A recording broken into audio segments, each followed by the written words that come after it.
Hello, and welcome to Stories with Liz. Let's get into that holiday spirit together with some Charles Dickens and his wonderfully written story, A Christmas Carol, first released in 1843. A Christmas Carol, Stave 1, Marley's Ghost. Marley was dead, to begin with. There is no doubt whatever about that. The register of his burial was signed by the clergyman, the clerk, the undertaker, and the chief mourner. Scrooge signed it, and Scrooge's name was good upon change for anything he chose to put his hand to. And old Marley was dead as a doornail. Mind, I don't mean to say that I know, of my own knowledge, what there is particularly dead about a doornail. I might have been inclined myself to regard a coffin nail as the deadest piece of ironmongery in the trade, but the wisdom of our ancestors in the simile and my unhallowed hands shall not disturb it, or the country's done for. You will therefore permit me to repeat emphatically that Marley was dead as a doornail. Scrooge knew he was dead? Of course he did.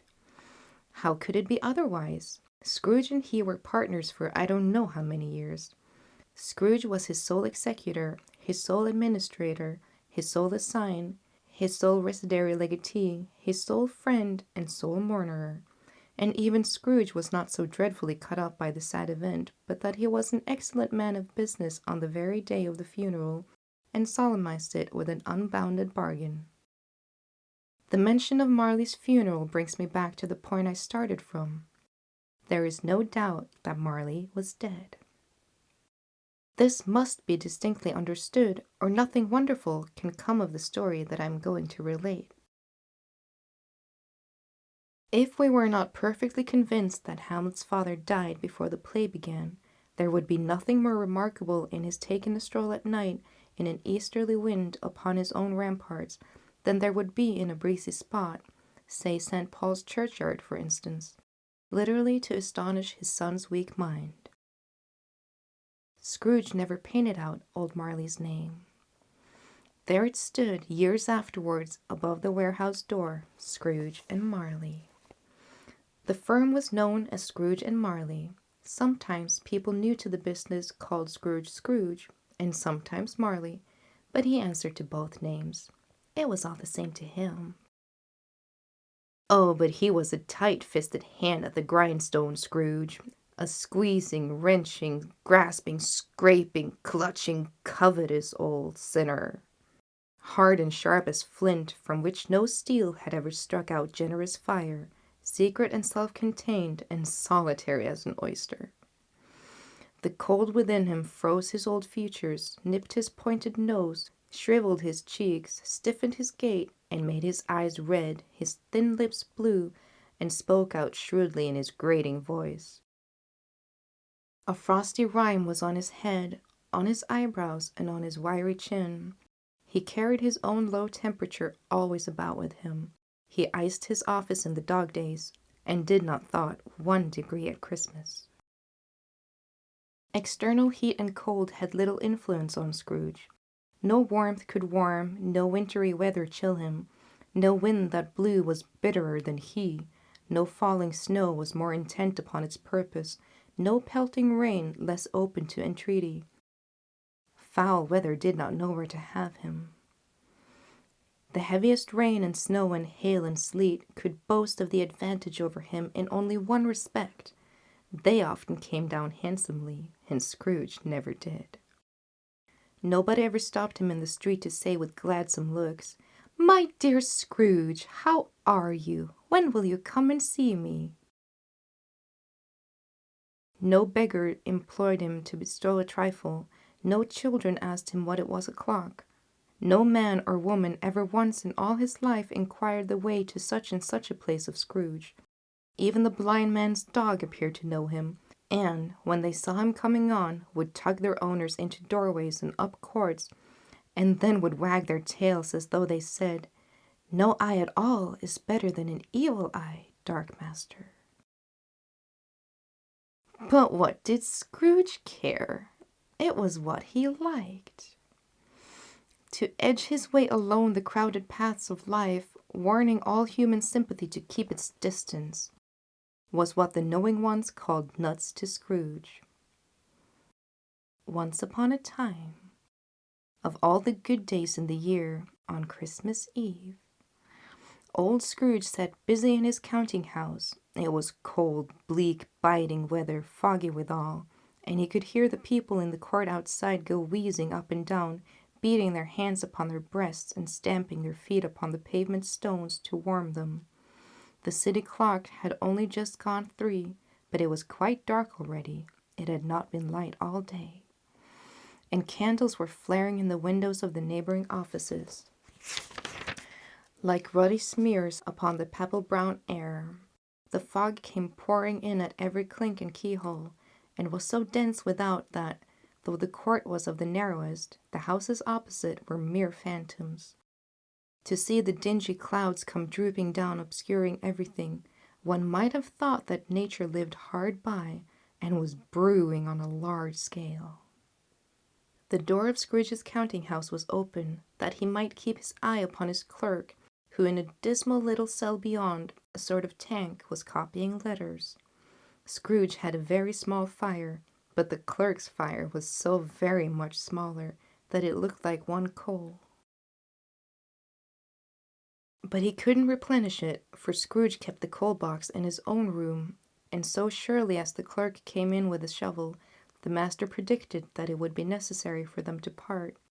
Wherefore the clerk put on his white comforter and tried to warm himself at the candle, in which effort, not being a man of strong imagination, he failed. "A Merry Christmas, Uncle! God save you!" cried a cheerful voice. It was the voice of Scrooge's nephew, who came upon him so quickly that this was the first intimation he had of his approach. "Bah!" said Scrooge. "Humbug!" He had so heated himself with rapid walking in the fog and frost, this nephew of Scrooge's, that he was all in a glow. His face was ruddy and handsome, his eyes sparkled, and his breath smoked again. "Christmas a humbug, Uncle!" said Scrooge's nephew. "You don't mean that, I'm sure." "I do," said Scrooge. "Merry Christmas! What right have you to be merry? What reason have you to be merry? You're poor enough." "Come, then," returned the nephew gaily. "What right have you to be dismal? What reason have you to be morose? You are rich enough." Scrooge, having no better answer ready on the spur of the moment, said "Bah!" again, and followed it up with "Humbug!" "Don't be cross, Uncle," said the nephew. "What else can I be?" returned the uncle, "when I live in such a world of fools as this? Merry Christmas out upon Merry Christmas!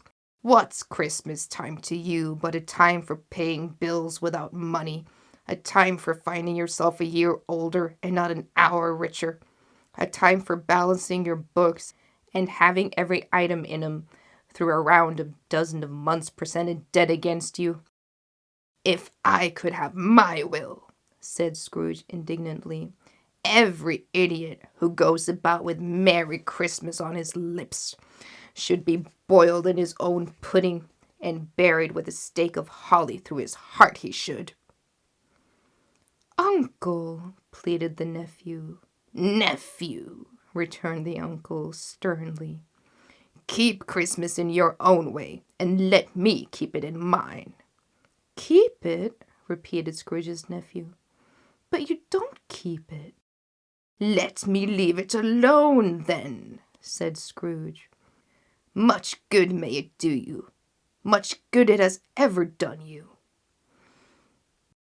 "There are many things from which I might have derived good, by which I have not profited, I dare say," returned the nephew. "Christmas among the rest. But I am sure I have always thought of Christmas time, when it has come around, apart from the veneration due to its sacred name and origin, if anything belonging to it can be apart from that, as a good time, a kind, forgiving, charitable, pleasant time, The only time I know of, in the long calendar of the year, when men and women seem by one consent to open their shut-up hearts freely and to think of people below them as if they really were fellow passengers to the grave and not another race of creature bound on other journeys. And therefore, uncle, though it has never put a scrap of gold or silver in my pocket, I believe that it has done me good and will do me good, and I say God bless it. The clerk in the tank involuntarily applauded. Becoming immediately sensible of the impropriety, he poked the fire and extinguished the last frail spark forever. "Let me hear another sound from you," said Scrooge, "and you'll keep your Christmas by losing your situation. You're quite a powerful speaker, sir," he added, turning to his nephew. "I wonder you don't go into Parliament." "Don't be angry, uncle. Come, dine with us tomorrow." Scrooge said that he would see him in hell. Yes, indeed he did. He went the whole length of the expression and said he would see him in that extremity first. "But why?" cried Scrooge's nephew. "Why?" "Why did you get married?" said Scrooge. "Because I fell in love." "Because you fell in love!" growled Scrooge, as if that were the only thing in the world more ridiculous than a Merry Christmas. "Good afternoon." "Nay, uncle, but you never came to see me before that happened. Why give it as a reason for not coming now?" "Good afternoon," said Scrooge. "I want nothing from you. I ask nothing of you. Why can we not be friends?" "Good afternoon." "I am sorry with all my heart to find you so resolute. We had never had any quarrel to which I've been a party, but I've made the trial in homage to Christmas, and I'll keep my Christmas humor to the last. So a Merry Christmas, uncle." "Good afternoon." "And a Happy New Year." "Good afternoon." His nephew left the room without an angry word, notwithstanding. He stopped at the outer door to bestow the greetings of the seasons on the clerk, who, cold as he was warmer than Scrooge, 'cause he returned them cordially. "There's another fellow," muttered Scrooge, who overheard him. "My clerk, with 15 shillings a week, and a wife and a family, talking about a Merry Christmas. I'll retire to Bedlam." This lunatic, in letting Scrooge's nephew out, had let 2 other people in. They were portly gentlemen, pleasant to behold, and now stood with their hats off in Scrooge's office. They had books and papers in their hands and bowed to him. "Scrooge and Marley's, I believe," said one of the gentlemen, referring to his list. "Have I the pleasure of addressing Mr. Scrooge or Mr. Marley?" "Mr. Marley has been dead these 7 years," Scrooge replied. "He died 7 years ago, this very night." "We have no doubt his liberality is well represented by his surviving partner," said the gentleman, presenting his credentials. It certainly was, for they had been 2 kindred spirits. At the ominous word liberality, Scrooge frowned and shook his head and handed the credentials back. "At this festive season of the year, Mr. Scrooge," said the gentleman, taking up a pen, "it is more than usually desirable that we should make some slight provisions for the poor and destitute, who suffer greatly at this present time. Many thousands are in want of common necessities. Hundreds of thousands are in want of common comforts, sir." "Are there no prisons?" asked Scrooge. "Plenty of prisons," said the gentleman, laying down his pen again. "And the union workhouses?" demanded Scrooge. "Are they still in operation?" "They are, still," returned the gentleman. "I wish I could say they were not." "The treadmill and the poor law are in full vigor, then?" said Scrooge. "Both very busy, sir." "Oh, I was afraid from what you said at first that something had occurred to stop them in their useful course," said Scrooge. "I am very glad to hear it." "Under the impression that they scarcely furnish Christian cheer of mind or body to the multitude," returned the gentleman, "a few of us are endeavoring to raise a fund to buy the poor some meat and drink in means of warmth. We choose this time because it is a time of all others when want is keenly felt and abundance rejoices. What shall I put you down for?" "Nothing." "You wish to be anonymous?" "I wish to be left alone," said Scrooge. "Since you ask me what I wish, gentlemen, that is my answer. I don't make merry myself at Christmas, and I can't afford to make idle people merry. I help to support the establishments I have mentioned. They cost enough. And those who are badly off must go there."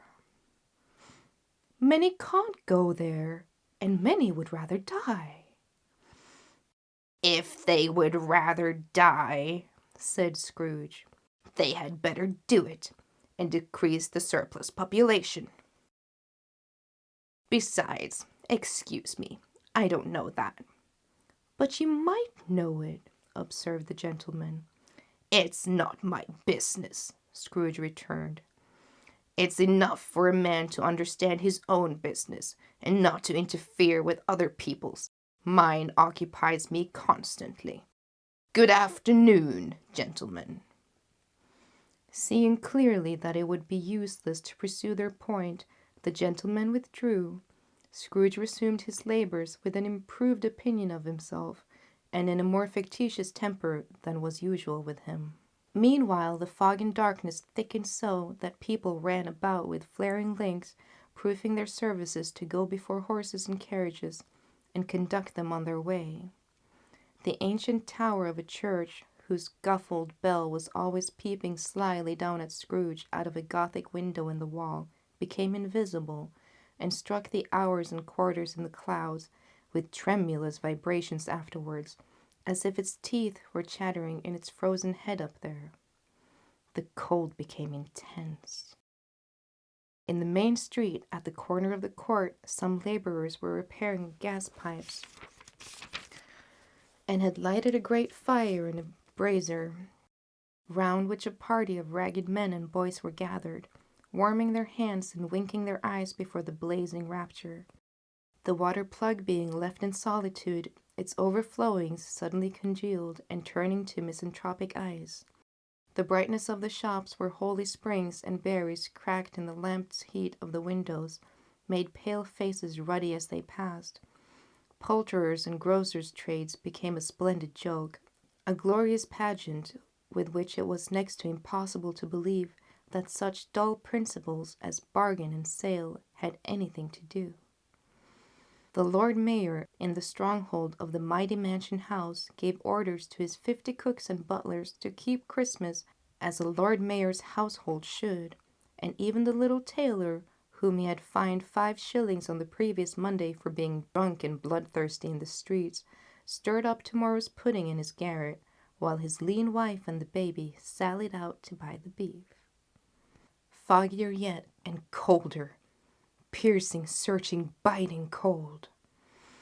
If the good Saint Dunstan had but nipped the evil spirit's nose with a touch of such weather as that, instead of using his familiar weapons, then indeed he would have roared out lusty purpose. The owner of one scant young nose, gnawed and mumbled by the hungry cold as bones are gnawed by dogs, stooped down at Scrooge's keyhole to regale him with a Christmas carol, but at the first sound of "God bless ye merry gentlemen, may nothing you dismay," Scrooge seized the ruler with such energy of action that the singer fled in terror, leaving the keyhole to the fog and even more congenial frost. At length the hour of shutting up the counting-house arrived. With an ill will, Scrooge dismounted from his stool and tacitly admitted the fact to the expectant clerk in the tank, who instantly snuffed his candle out and put on his hat. "You'll want all day tomorrow, I suppose," said Scrooge. "If quite convenient, sir." "It is not convenient," said Scrooge, "and it's not fair. If I was to stop 1/2 crown for it, you'd think yourself ill-used, I'll be bound." The clerk smiled faintly. "And yet," said Scrooge, "you don't think me ill-used when I pay a day's wages for no work." The clerk observed that it was only once a year. "A poor excuse for picking a man's pocket every 25th of December," said Scrooge, buttoning his greatcoat to the chin. "But I suppose you must have the whole day. Be here all the earlier the next morning." The clerk promised that he would, and Scrooge walked out with a growl. The office was closed in a twinkle, and the clerk, with the long ends of his white comforter dangling below his waist, for he boasted no great coat, went down a slide on Cornhill at the end of a lane of boys 20 times in honor of it being Christmas Eve, and then ran home to Camden Town as hard as he could pelt, to play at blindman's buff. Scrooge took his melancholy dinner in his usual melancholy tavern, and having read all the newspapers and beguiled the rest of the evening with his banker's book, went home to bed. He lived in chambers which had once belonged to his deceased partner. They were a gloomy suit of rooms in a lowering pile of buildings up a yard, where it had so little business to be that one could scarcely help fancying it must have run there when it was a young house, playing at hide-and-seek with other houses, and had forgotten the way out again. It was old enough now and dreary enough, for nobody lived in it but Scrooge, the other rooms being let out as offices. The yard was so dark that even Scrooge, who knew its every stone, was fain to grope with his hands. The fog and frost so hung about the black old gateway of the house that it seemed as if the genius of the weather sat in mournful meditation on the threshold. Now, there is a fact that there was nothing at all particular about the knocker on the door, except that it was very large. It is also a fact that Scrooge had seen it night and morning during his whole residence in that place. Also that Scrooge had as little of what is called a fancy about him. Let it also be borne in mind that Scrooge had not bestowed one thought upon Marley since his last mention of his 7 years dead partner that afternoon. And then, let any man explain to me, if he can, how it happened that Scrooge, having his key in the lock of the door, saw in the knocker, without its undergoing any intermediate process of change, not a knocker, but Marley's face. Marley's face. It was not an impenetrable shadow, as the other objects in the yard were, but had a dismal light about it, like a bad lobster in a dark cellar. It was not angry or ferocious, but looked at Scrooge as Marley used to look, with ghostly spectacles turned upon its ghostly forehead. The hair was curiously stirred as if by breath or hot air, and though the eyes were wide open, they were perfectly motionless. That and its livid color made it horrible. But its horror seemed to be in spite of the face and beyond its control rather than a part of its own expression. As Scrooge looked fixedly at this phenomenon, it was a knocker again. To say that he was not startled, or that his blood was not conscious of a terrible sensation to which it had been a stranger from infancy, would be untrue. But he put his hand upon the key he had relinquished, turned it sturdily, walked in, and lit his candle. He did pause with a moment's irresolution before he shut the door, and he did look cautiously behind it first, as if he half expected to be terrified with the sight of Marley's pigtails sticking out in the hall. But there was nothing on the back of the door except the screws and nuts that held the knocker on. So he said, "Pooh-pooh," and closed it with a bang. The sound resounded through the house like thunder. Every room above and every cask in the wine merchant's cellar below appeared to have a separate peal of echoes of its own. Scrooge was not a man to be frightened by echoes. He fastened the door and walked across the hall and up the stairs, slowly too, trimming his candle as he went. You may talk vaguely about driving a coach and six up a good old flight of stairs or through a bad young Act of Parliament, but I mean to say you might have got a hearse up that staircase and taken it broadwise, with the splinter bar towards the wall and the door towards the balustrades, and done it easy.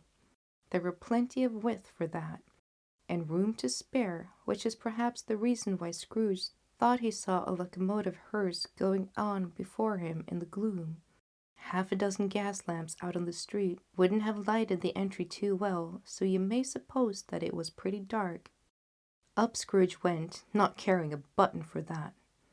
Darkness is cheap, and Scrooge liked it.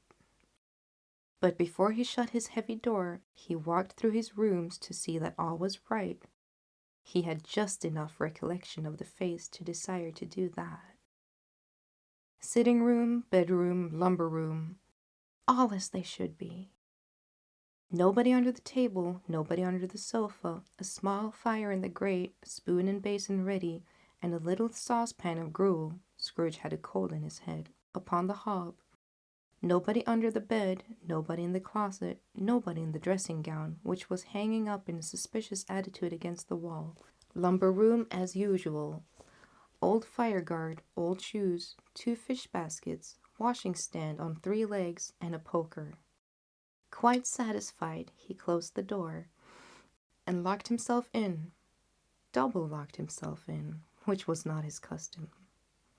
Thus secured against surprise, he took off his cravat, put on his dressing gown and slippers and his nightcap, and sat down before the fire to take his gruel. It was a very low fire indeed, nothing on such a bitter night. He was obliged to sit close to it and brood over it before he could extract the least sensation of warmth from such a handful of fuel. The fireplace was an old one, built by some Dutch merchant long ago and paved all around with quaint Dutch tiles designed to illustrate the scriptures. There were Cains and Abels, Pharaoh's daughters, queens of Sheba, angelic messengers descending through the air on clouds like feather-beds, Abraham's apostles putting off to sea in butter boats, hundreds of figures to attract his thoughts, and yet that face of Marley, 7 years dead, came like the ancient prophet's rod and swallowed up the whole.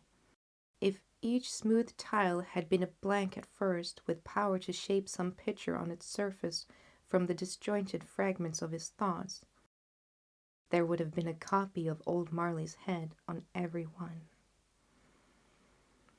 "Humbug," said Scrooge, and walked across the room. After several turns he sat down again.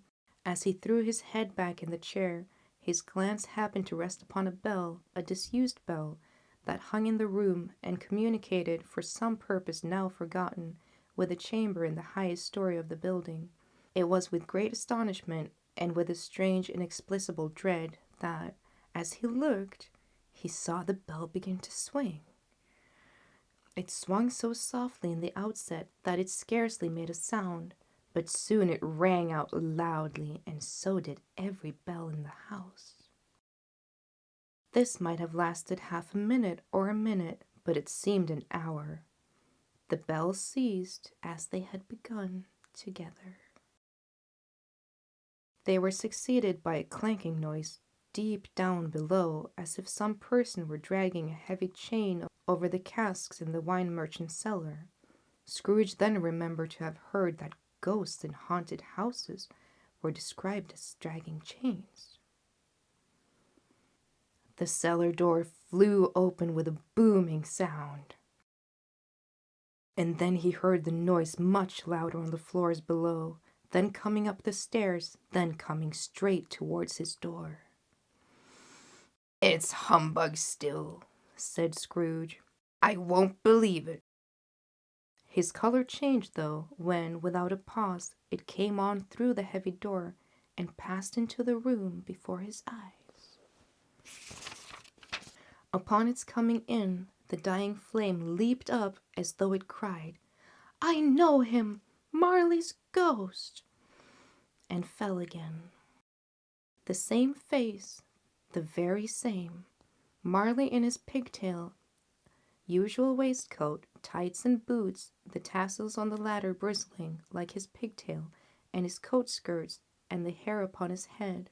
The chain he drew was clasped about his middle. It was long and wound about him like a tail, and it was made, for Scrooge observed it closely, of cash boxes, keys, padlocks, ledgers, deeds, and heavy purses wrought in steel. His body was transparent, so that Scrooge, observing him, and looking through his waistcoat, could see the 2 buttons on his coat behind. Scrooge had often heard it said that Marley had no bowels, but he had never believed it until now. No, nor did he believe it even now. Though he looked at the phantom through and through, and saw it standing before him, though he felt the chilling influence of its death-cold eyes, and marked the very texture of the folded kerchief bound about his head and chin, which wrapper he had not observed before, he was still incredulous and fought against his senses. "How now?" said Scrooge, caustic and cold as ever. "What do you want with me?" "Much." Marley's voice, no doubt about it. "Who are you?" "Ask me who I was." "Who were you then?" said Scrooge, raising his voice. "You're particular, for a shade." He was going to say to a shade, but substituted this as more appropriate. "In life I was your partner, Jacob Marley." Can you sit down?" asked Scrooge, looking doubtfully at him. "I can." "Do it then." Scrooge asked the question because he didn't know whether a ghost so transparent might find himself in condition to take a chair, and felt that in the event of it being impossible, it might involve the necessity of an embarrassing explanation. But the ghost sat down on the opposite side of the fireplace, as if he were quite used to it. "You don't believe in me," observed the ghost. "I don't," said Scrooge. "What evidence would you have of my reality beyond that of your own senses?" "I don't know," said Scrooge.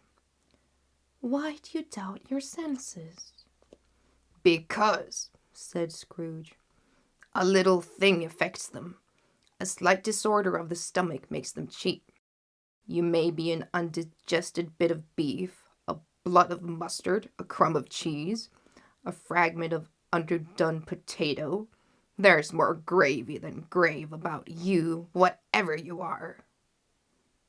Scrooge was not much in the habit of cracking jokes, nor did he feel in his heart by any means waggish then. The truth is that he tried to be smart as a means of distracting his own attention and keeping down his terror, for the spectre's voice disturbed the very marrow in his bones. To sit staring at those fixed, glazed eyes in silence for a moment would play, Scrooge felt, the very deuce with him. There was something very awful, too, in the spectre being provided with an infernal atmosphere of its own.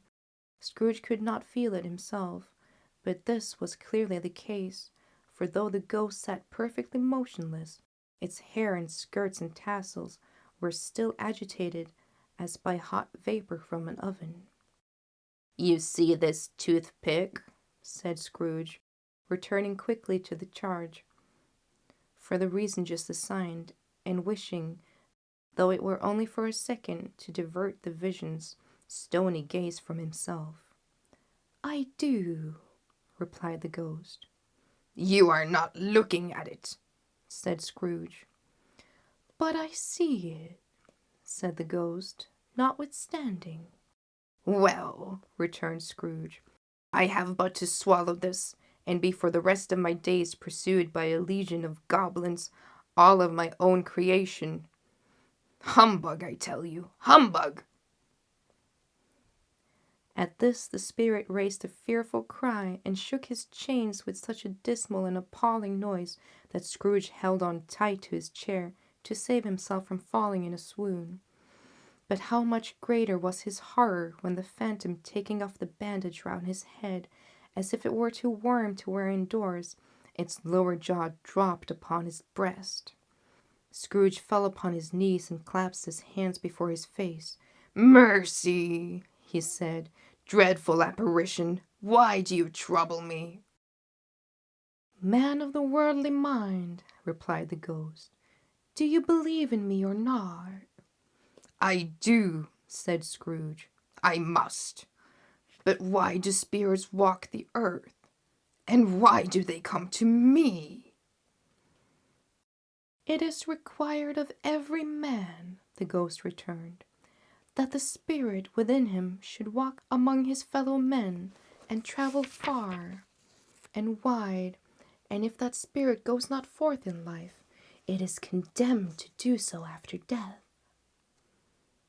It is doomed to wander through the world, oh, woe is me, and witness what it cannot share, but might have shared on earth, and turn to happiness."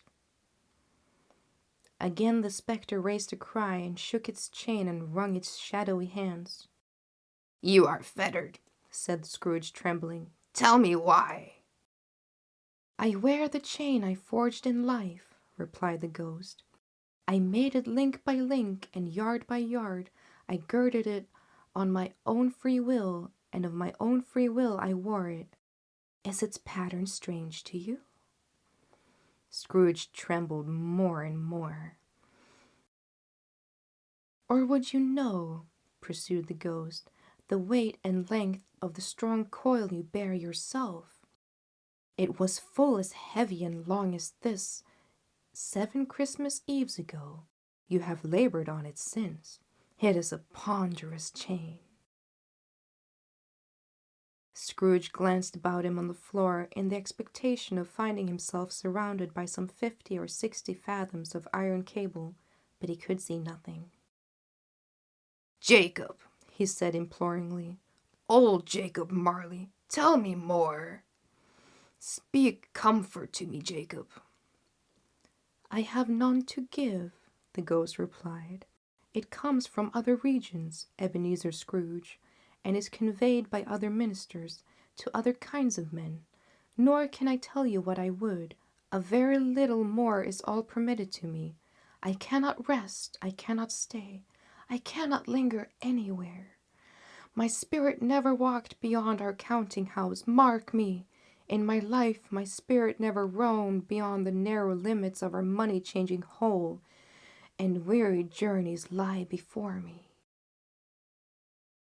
It was a habit with Scrooge, whenever he became thoughtful, to put his hands in his breeches pockets. Pondering on what the ghost had said, he did so now, but without lifting up his eyes or getting off his knees. "You must have been very slow about it, Jacob," Scrooge observed in a businesslike manner, though with humility and deference. "Slow," the ghost repeated. 7 years dead," mused Scrooge. "And traveling all the time?" "The whole time," said the ghost. "No rest, no peace, incessant torture of remorse." "You travel fast?" said Scrooge. "On the wings of the wind," replied the ghost. "You might have got over great quantity of ground in 7 years," said Scrooge. The ghost, on hearing this, set up another cry, and clanked its chain so hideously in the dead silence of the night that the ward would have been justified in indicting it for a nuisance.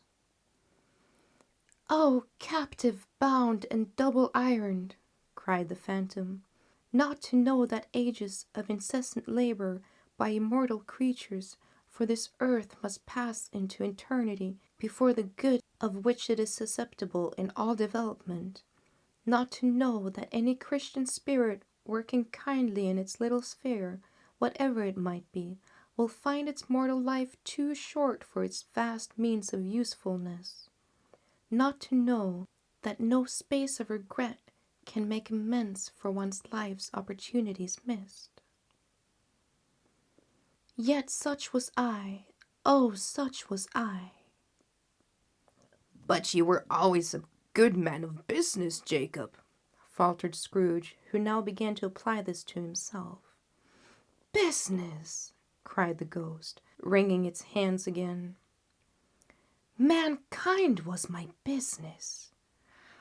The common welfare was my business. Charity, mercy, forbearance, and benevolence were all my business. The dealings of my trade were but a drop of water in the comprehensive ocean of my business.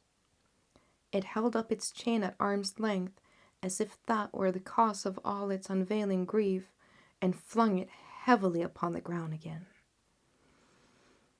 At this time of the rolling year, the spectre said, I suffer most. Why did I walk through crowds of fellow beings with my eyes turned down, and never raise them to that blessed star which led the wise men to the poor abode? Were there no poor homes to which its light would have conducted me? Scrooge was very much dismayed to hear the spectre going on at this rate, and began to quake exceedingly. Hear me, cried the ghost. My time is nearly gone. I will, said Scrooge, but don't be hard upon me. Don't be flowery, Jacob, pray. How it is that I appear before you in the shape that you can see, I may not tell. I have sat invisible beside you many and many a day. It was not an agreeable idea. Scrooge shivered and wiped the perspiration from his brow. That is no light part of my penance, pursued the ghost. I am here tonight to warn you that you have yet a chance and hope of escaping my fate. A chance and hope of my procuring, Ebenezer. You were always a good friend to me, said Scrooge. Thank ye. You will be haunted, resumed the ghost, by 3 spirits. Scrooge's countenance fell almost as low as the ghost's had done.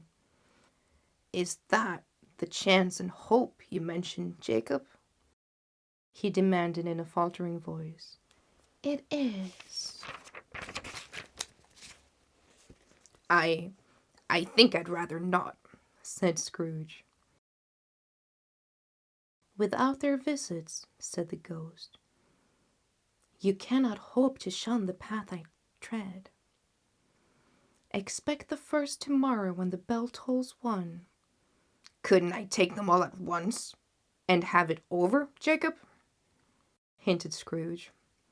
Expect the second one on the next night at the same hour, the third upon the next night when the last stroke of 12 has ceased to vibrate. Look to see me no more, and look that, for your own sake, you remember what has passed between us. When it had said these words, the spectre took its wrapper from the table and bound it round its head as before. Scrooge knew this by the smart sound its teeth made when the jaws were brought together by the bandage.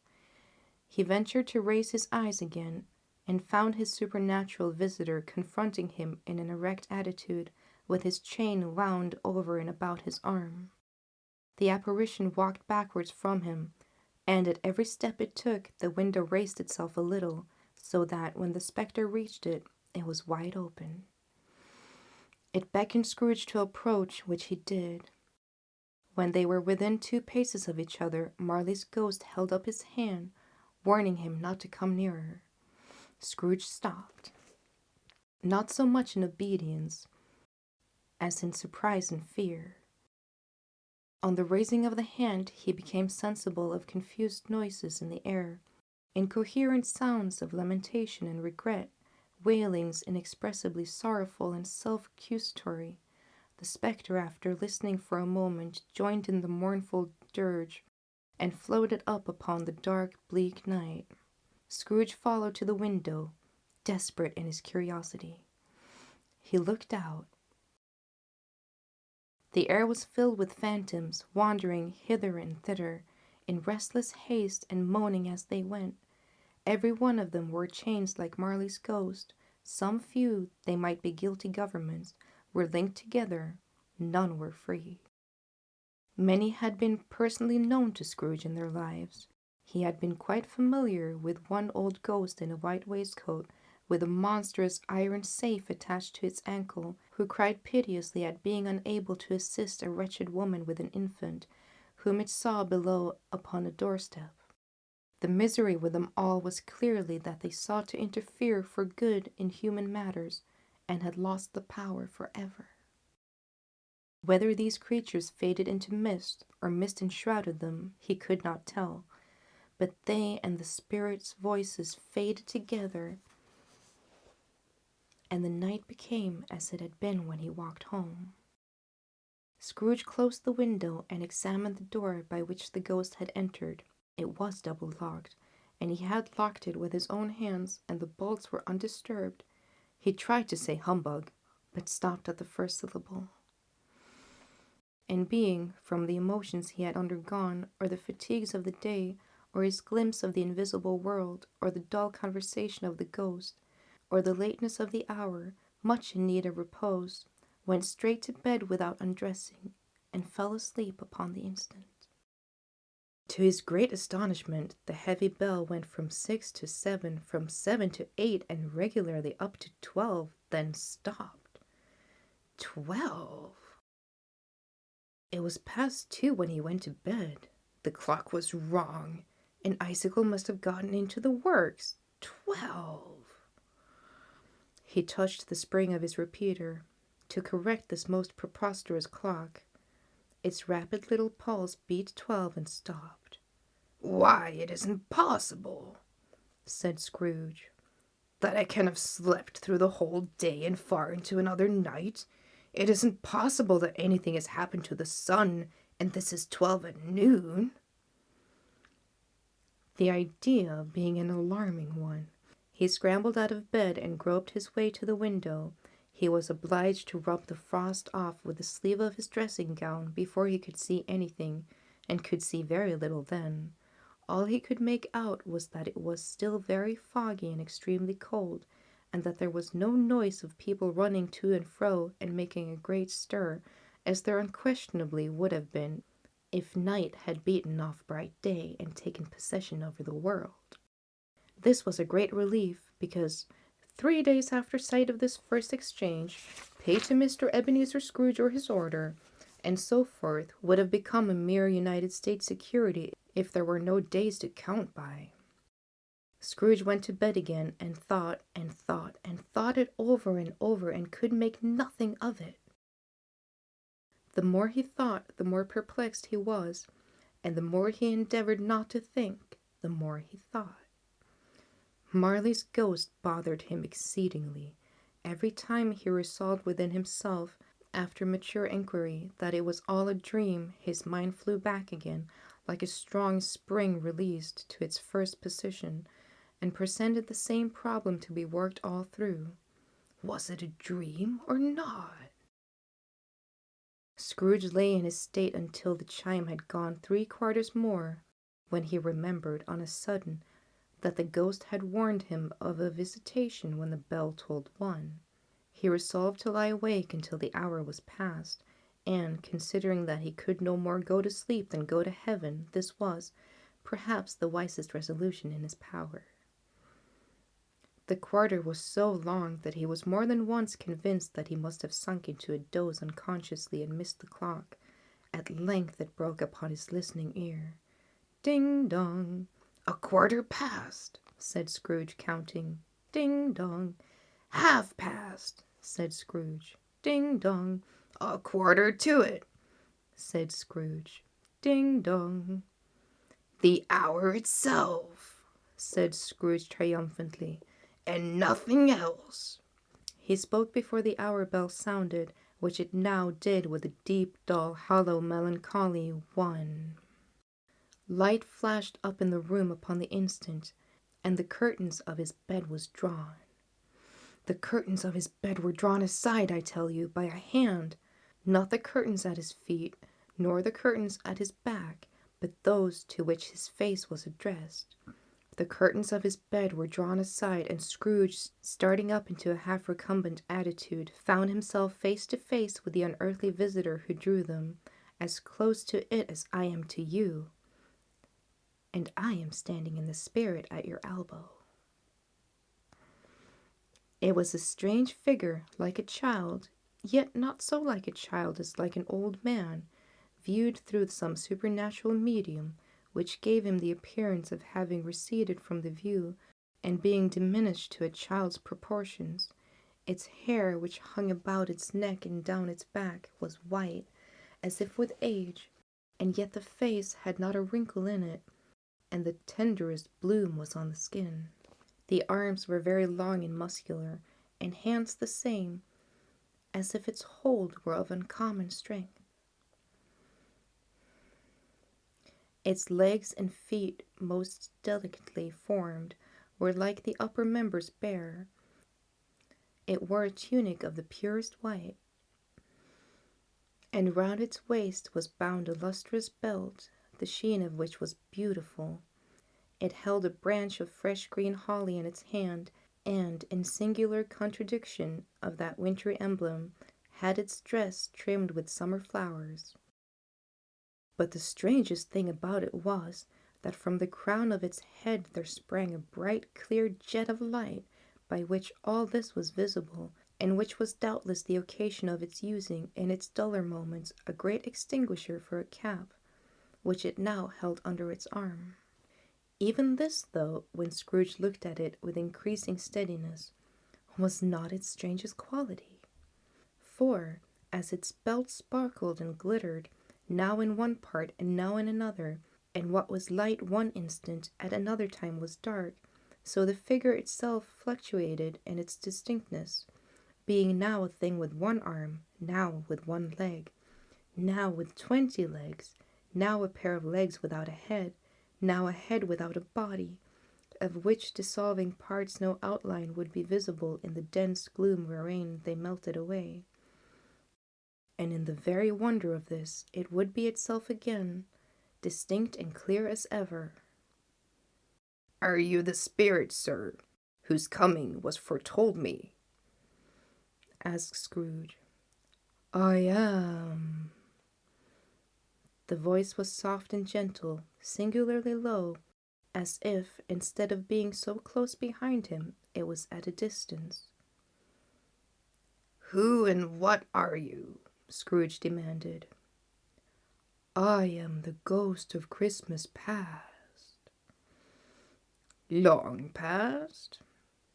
inquired Scrooge, observant of its dwarfish stature. No, your past. Perhaps Scrooge could not have told anybody why, if anybody could have asked him, but he had a special desire to see the spirit in his cap, and begged him to be covered. What? Exclaimed the ghost. Would you so soon put out with worldly hands the light which I give? Is it not enough that you are one of those whose passions made this cap, and forced me through whole trains of years to wear it low upon my brow? Scrooge reverently disclaimed all intentions of offence or any knowledge of having wilfully bonneted the spirit at any period of his life. He then made bold to inquire what business brought him here. Your welfare, said the ghost. Scrooge expressed himself much obliged, but could not help thinking that a night of unbroken rest would have been more conducive to that end. The spirit must have heard him thinking, for it said immediately, Your reclamation, then, take heed. It put out its strong hands as it spoke, and clasped him gently by the arm. Rise and walk with me.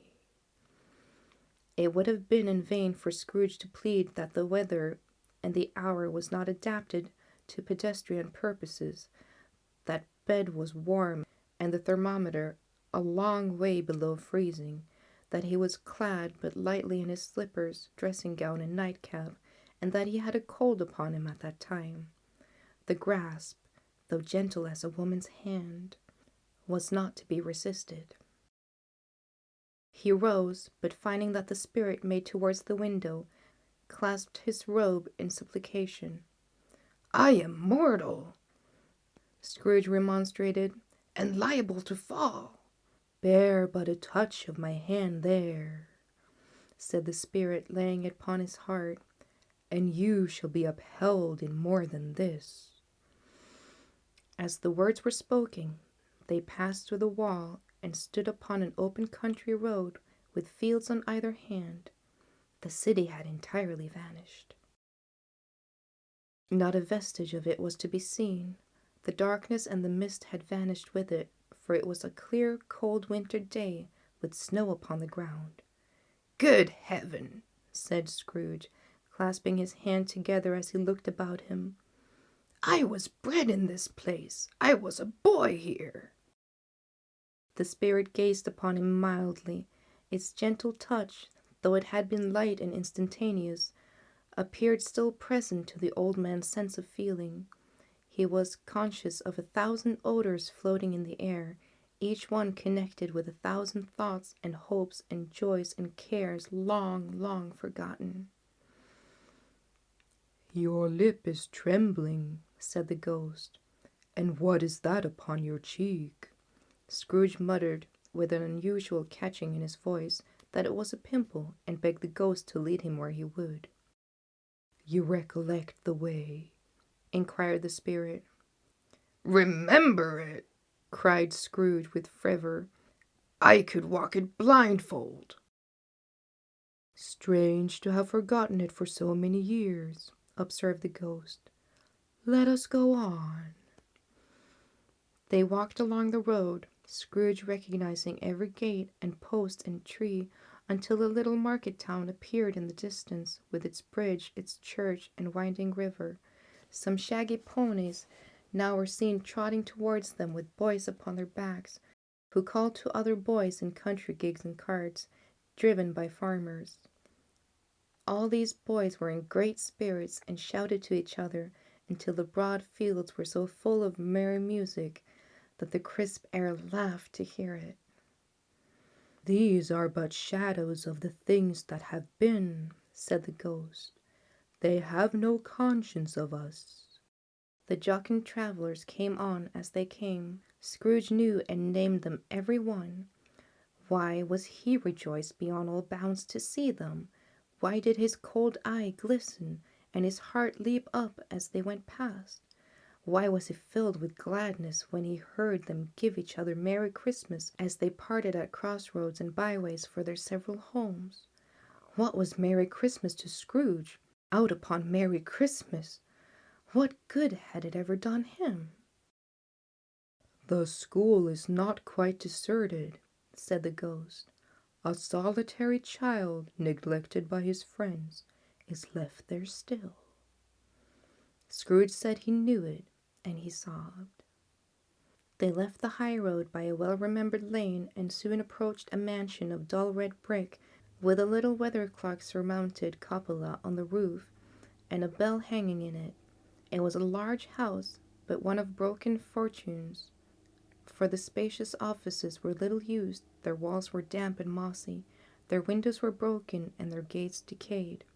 Fowls clucked and strutted in the stables, and the coach-houses and sheds were overrun with grass. Nor was it more retentive of its ancient state within, for, entering the dreary hall and glancing through the open doors of many rooms, they found them poorly furnished, cold, and vast. There was an earthly savour in the air, a chilly barrenness in the place, which associated itself somehow with too much getting up by candlelight, and not too much to eat. They went, the ghost and Scrooge, across the hall to a door at the back of the house. It opened before them and disclosed a long, bare, melancholy room, made barer still by lines of plain deal forms and desks. At one of these a lonely boy was reading near a feeble fire, and Scrooge sat down upon a form and wept to see his poor forgotten self as he once were. Not a latent echo in the house, not a squeak and scuffle from the mice behind the paneling, not a drip from the half-thawed water-spout in the dull yard behind, not a sigh amongst the leafless boughs of one despondent poplar, not an idle swinging of an empty storehouse door, no, not a clicking in the fire, but fell upon the heart of Scrooge with softening influence, and gave a freer passage to his tears. The spirit touched him on the arm and pointed to his younger self intent upon his reading. Suddenly a man in foreign garments, wonderfully real and distinct to look at, stood outside the window, with an axe stuck in its belt, and leading by the bridle an ass laden with wood. "Why, it's Ali Baba!" Scrooge exclaimed in ecstasy. "It's dear old honest Ali Baba. Yes, yes, I know. One Christmas time, when yonder solitary child was left here alone, he did come, for the first time, just like that. Poor boy! And Valentine," said Scrooge. "And his wild brother, Orson. There they go. And what's his name, who was put down in his drawers, asleep in the gate of the Damascus. Don't you see him? And the Sultan's groom turned outside, down by the genie. There he is upon his head. Serve him right. I am glad of it. What business had he to be married to the princess?" To hear Scrooge expanding all the earnestness of his nature on such subjects in a most extraordinary voice between laughing and crying, and to see his heightened and excited face would have been a surprise to his business friends in the city indeed. "There's the parrot," cried Scrooge. "green body and yellow tail, with a thing like a lettuce growing out of the top of its head. There he is. Poor Robinson Crusoe, he called him, when he came home again after sailing round the island. Poor Robinson Crusoe, where have you been, Robinson Crusoe?" The man thought he was dreaming, but he wasn't. It was the parrot, you know. There goes Friday, running for his life to his little creek. Holla, whoop, holla! Then, with a rapidity of transition very foreign to his usual character, he said, in a pity for his former self, "Poor boy," and cried again. "I wish," Scrooge muttered, putting his hand in his pocket and looking about him, after drying his eyes with his cuff. "But it's too late now." "What is the matter?" asked the spirit. "Nothing," said Scrooge. "Nothing. There was a boy singing a Christmas carol at my door last night. I should like to have given him something. That's all." The ghost smiled thoughtfully and waved his hand, saying as it did so, "Let us see another Christmas." Scrooge's former self grew larger at the words, and the room became a little darker and more dirty. The panels shrank, the windows creaked, frames of plaster fell out of the ceiling, and the naked lath was shown instead. But how all this was brought about, Scrooge knew no more than you do. He only knew that it was quite correct, that everything had happened so, that there he was, alone again, when all the other boys had gone home for the jolly holidays. He was not reading now, but walking up and down despairingly. Scrooge looked at the ghost and, with a mournful shaking of his hand, glanced anxiously towards the door. It opened, and a little girl, much younger than the boy, came darting in, and, putting her arms about his neck and often kissing him, addressed him as her dear, dear brother.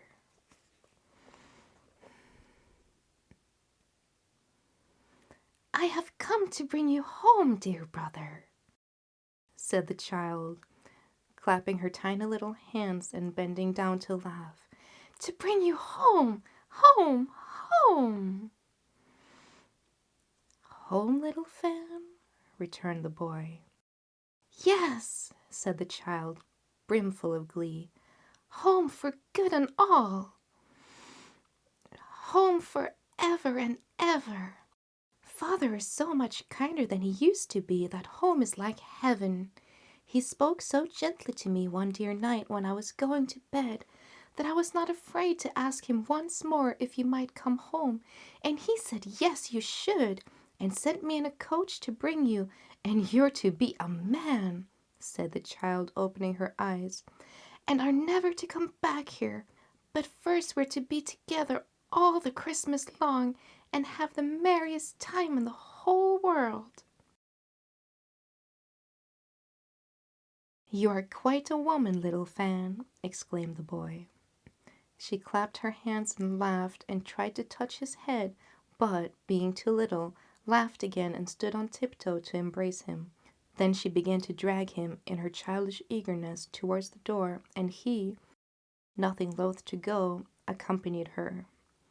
A terrible voice in the hall cried, "Bring down Master Scrooge's box there!" And in the hall appeared the schoolmaster himself, who glared at Master Scrooge with a ferocious condescension and threw him into a dreadful state of mind by shaking hands with him. He then conveyed him and his sister into the veriest old well of a shivering best parlour that was ever seen, where the maps upon the wall and the celestial and terrible globes in the windows were waxy with cold.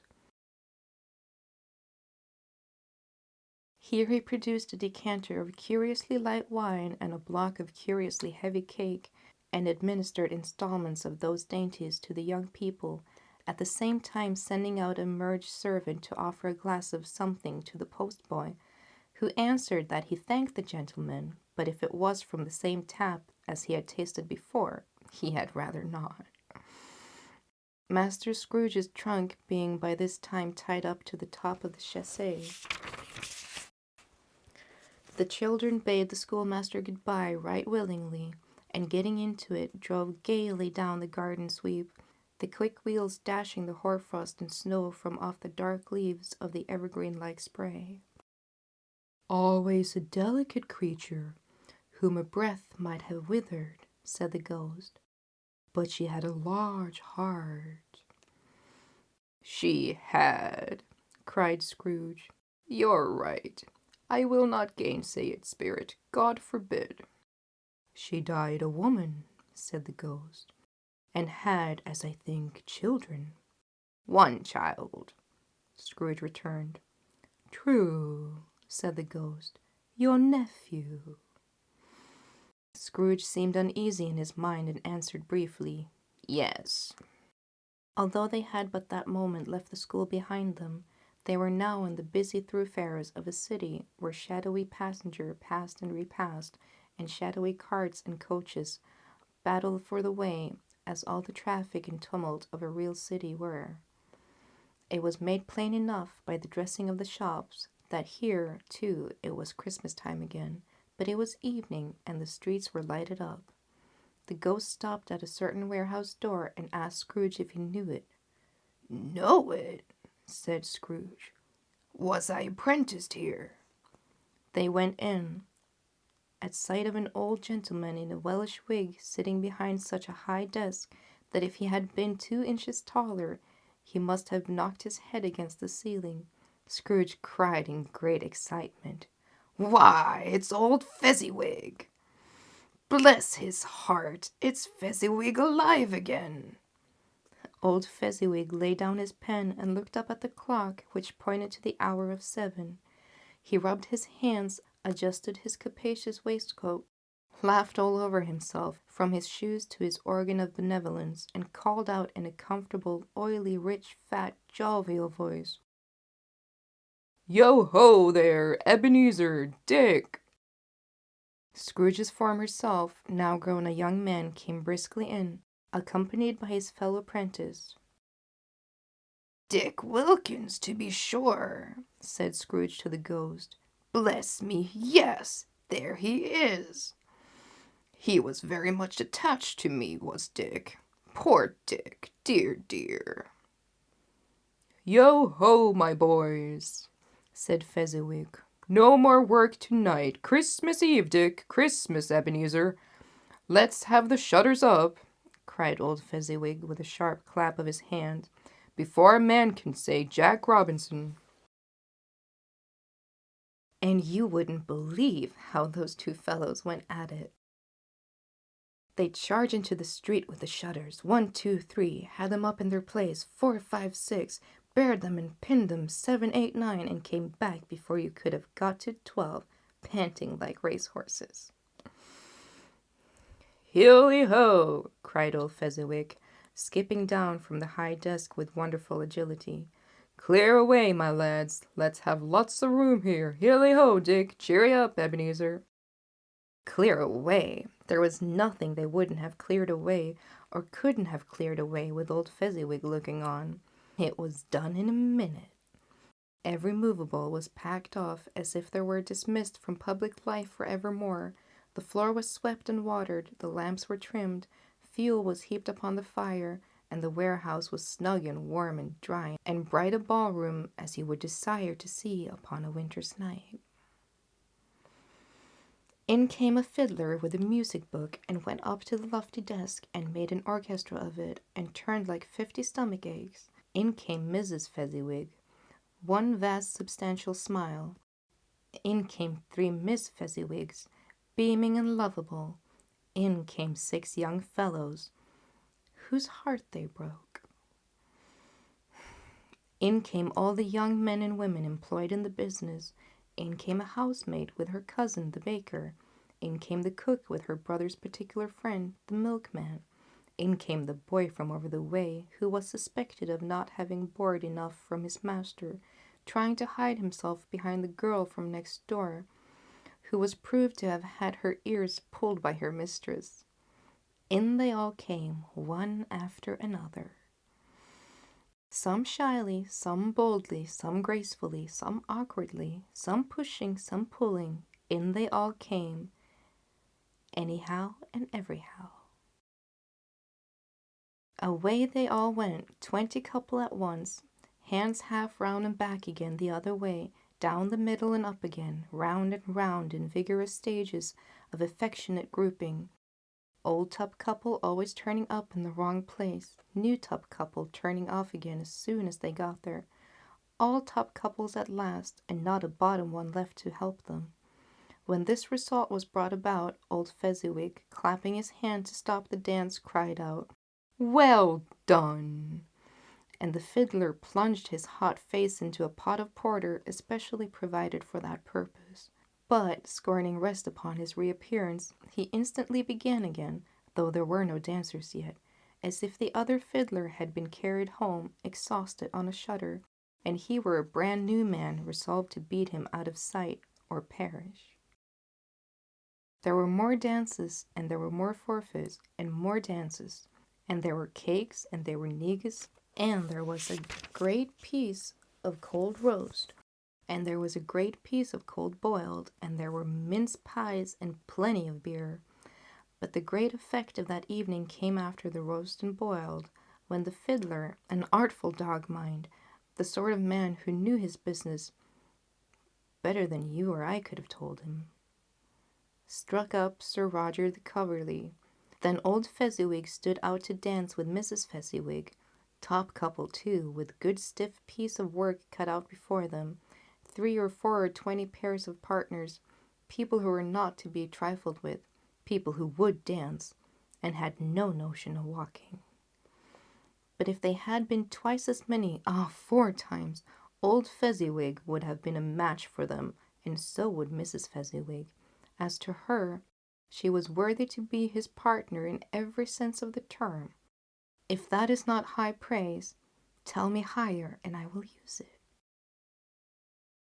A positive light appeared to issue from Fezziwig calves.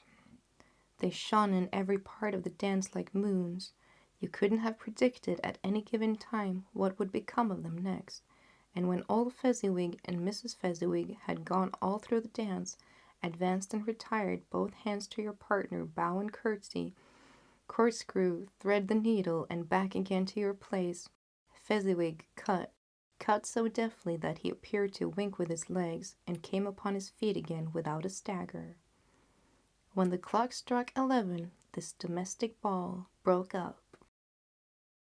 Mr. and Mrs. Fezziwig took their stations, one on either side of the door, and shaking hands with every person individually as he or she went out, wished him or her a Merry Christmas. When everybody had retired but the two apprentices, they did the same to them, and thus the cheerful voices died away, and the lads were left to their beds, which were under a counter in the back shop. During the whole of this time, Scrooge had acted like a man out of his wits. His heart and soul were in the scene, and with his former self. He corroborated everything, remembered everything, enjoyed everything, and underwent the strangest agitation. It was not until now, when the bright faces of his former self and Dick was turned from them, that he remembered the ghost, and became conscious that it was looking full upon him, while the light upon his head burnt very clear. "A small matter," said the ghost, "to make these silly people so full of gratitude." "Small," echoed Scrooge. The spirit signed to him to listen to the two apprentices, who were pouring out their hearts in praise of Fezziwig, and when they had done so, said, "Why is it not? He has spent but a few pounds of your mortal money, 3 or 4 perhaps. Is that so much that he deserves this praise?" "It isn't that," said Scrooge, heated by the remark, and speaking unconsciously like his former, not his latter self. "It isn't that, spirit. He has the power to render us happy or unhappy, to make our service light or burdensome, a pleasure or a toil. Say that his power lies in words and looks, in things so slight and insignificant that it is impossible to add and count 'em up. What then? The happiness he gives is quite as great as if it cost a fortune." He felt the spirit's glance and stopped. "What is the matter?" asked the ghost. "Nothing particular," said Scrooge. "Something, I think," the ghost insisted. "No," said Scrooge. "No, I should like to be able to say a word or two to my clerk just now. That's all." His former self turned down the lamps as he gave utterance to the wish, and Scrooge and the ghost again stood side by side in the open air. "My time grows short," observed the spirit. "Quick!"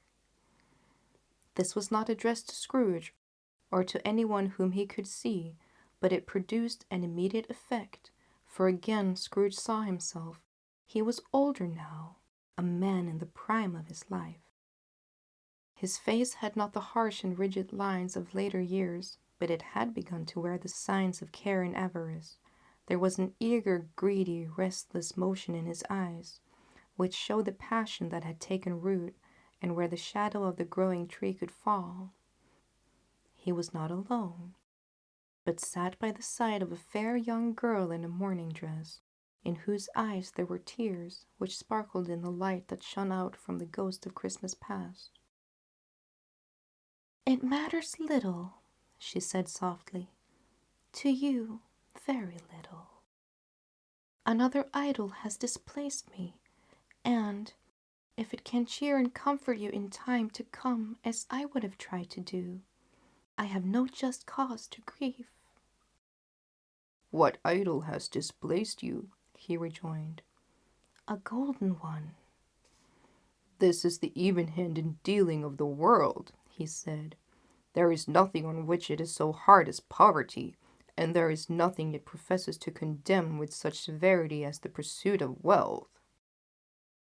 "You fear the world too much," she answered gently. "All your other hopes have merged into the hopes of being beyond the chance of its solid reproach. I have seen your nobler desires fall off one by one, until the master passion, gain, engrosses you. Have I not?" What then? He retorted. Even if I have grown so much wiser, what then? I am not changed towards you. She shook her head. Am I? Our contract is an old one. It was made when we were both poor and content to be so, until in good season we could improve our worldly fortune by our patient industry. You are changed. When it was made, you were another man. I was a boy, he said impatiently. Your own feelings tell you that you were not what you are, she returned. I am. That which promises happiness when we were one in heart is fraught with misery now that we are two. How often and how keenly I have thought of this I will not say. It is enough that I have thought of it, and I can release you. Have I ever sought release? In words, no, never. In what, then? In a changed nature, in an altered spirit, in another atmosphere of life, another hope as its great end, in everything that made my love of any worth or value in your sight. If this had never been between us, said the girl, looking mildly but with steadiness upon him, tell me, would you seek me out and try to win me now? Oh, no. He seemed to yield to the justice of the supposition in spite of himself, but he said with a struggle, You think not? I would gladly think otherwise if I could, she answered. Heaven knows. When I have learned the truth like this, I know how strong and irresistible it must be. But if you were free today, tomorrow, yesterday, can even I believe that you would choose a dowerless girl, you who in your very confidence with her weigh everything by gain? Choosing her, if for a moment you were false enough to your own guiding principle to do so, do I not know that your repentance and regret would surely follow? I do, and I release you, with a full heart, for the love of him you once were. He was about to speak, but with her head turned from him, she resumed. You may, the memory of what is past half makes me hope you will, have pain in this.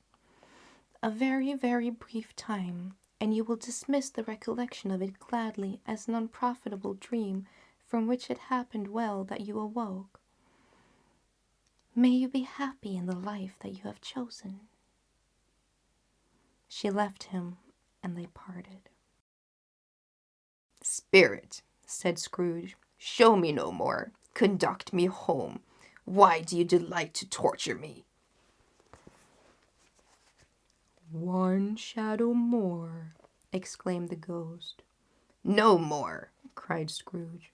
No more. I don't wish to see it. Show me no more.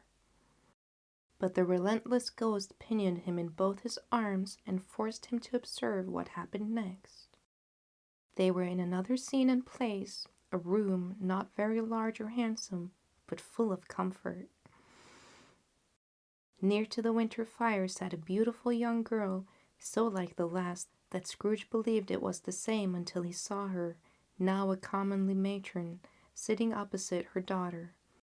The noise in this room was perfectly tumultuous, for there were more children there than Scrooge in his agitated state of mind could count, and, unlike the celebrated herd in the poem, they were not 40 children conducting themselves like one, but every child was conducting themselves like 40.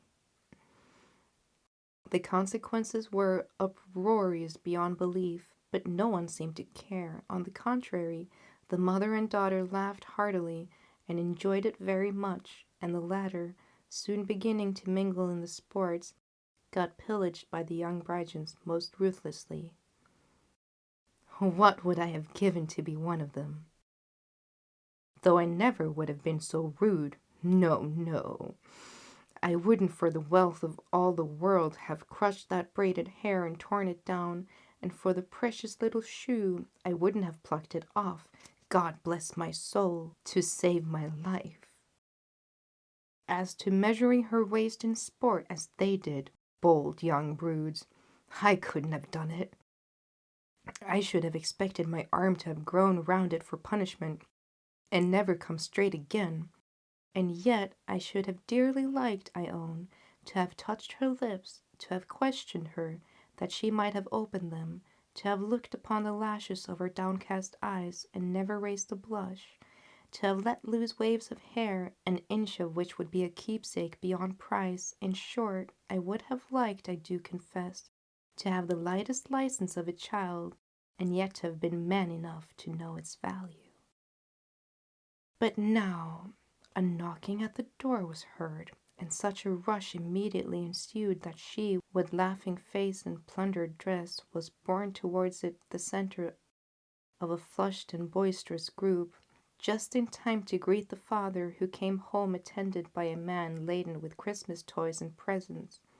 Then the shouting and the struggling and the onslaught that was made on the defenseless porter, the scaling him with chairs for ladders, to drive into his pockets, despoil him of brown paper parcels, hold on tight by his cravat, hug him round his neck, pummel his back, and kick his legs in irresistible affection.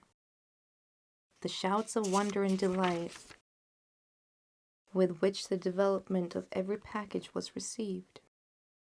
The terrible announcement that the baby had been taken in act of putting a doll's frying pan into its mouth, and was more than suspected of having swallowed a fictitious turkey glued on a wooden platter, and the immense relief of finding it a false alarm, the joy and gratitude and ecstasy. They are all incredibly alike. It is enough that, by degrees, the children and their emotions got out of the parlor, and, by one stair at a time, up to the top of the house, where they went to bed, and so subsided. And now Scrooge looked on more attentively than ever, when the master of the house, having his daughter leaning fondly on him, sat down with her and her mother at his own fireside. And when he thought that such another creature, quite as graceful and as full of promise, might have called him father, and been a springtime in the haggard winter of life, his sight grew very dim indeed. Belle, said the husband, turning to his wife with a smile, I saw an old friend of yours this afternoon. Who was it? Guess. How can I? Tut, don't I know? She said in the same breath, laughing as she laughed. Mr. Scrooge! Mr. Scrooge it was. I passed his office window, and as it was not shut up and he had a candle inside, I could scarcely help seeing him. His partner lies upon the point of death, I hear, and there he sat alone, quite alone in the world, I believe. Spirit, said Scrooge in a broken voice, remove me from this place. I told you these were shadows of things that have been, said the ghost, that they are what they are. Do not blame me. Remove me, Scrooge exclaimed. I cannot bear it. He turned upon the ghost, and seeing that it looked upon him with a face in which some strange way there were fragments of all the faces he had shown him, wrestled with it. Leave me, take me back, haunt me no longer. In the struggle, if that can be called a struggle, in which the ghost, with its no visible resistance on its own part, was undisturbed by any effort of its adversary, Scrooge observed that its light was burning high and bright, and dimly connecting that with its influence over him, he seized the extinguisher cap, and by a sudden action pressed it down upon his head. The spirit dropped beneath it, so that the extinguisher covered its whole form, but though Scrooge pressed it down with all its force, he could not hide the light which streamed from under it in an unbroken flood upon the ground. He was conscious of being exhausted and overcome by an irresistible drowsiness, and, further, of being in his own bedroom. He gave the cap a parting squeeze in which his hand relaxed, and had barely time to reel to bed before he sank into a heavy sleep. That was part 1 of A Christmas Carol. Join me next Sunday for the final part.